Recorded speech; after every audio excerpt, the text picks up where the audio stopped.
Lavdron edhe madhron krijuesin, po të njëjtën kohë edhe falendron për të mira që të ka dhënë.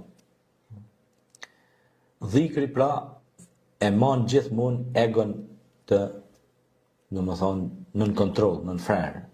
Nuk e lën egon për me, do thot me mposh njeriu. E kjo egoja është bërë shkak që shumë njerëz me i shtin rrugë pa krye. Egoizmit që ka njeri, ego nefsi njeriu, pra i shtin njerëzit kojta që thonë të na e korrit burrin, po me kanë burr nuk ka kojt e hiç ai.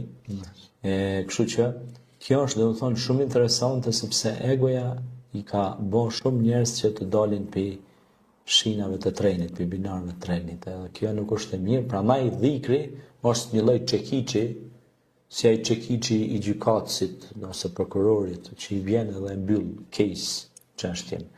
Më kupton e ja? Kjo është pra mbyllësi çështjeve të këqija.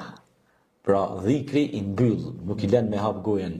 Tak e bllokon atë helmin, domethënë, është ose më ngjan atij antibiotikit që mbyt virusat e këqij në trup ose mikroorganizmat e këqij.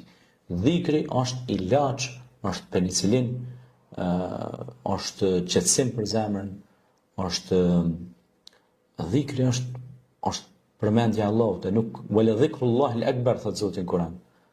Gjëja më madhore, akbar, domethënë kur thot akbar është superlativ. Wala dhikrullahi al-akbar thot Allahu në Kur'an. Thot e përmendja ime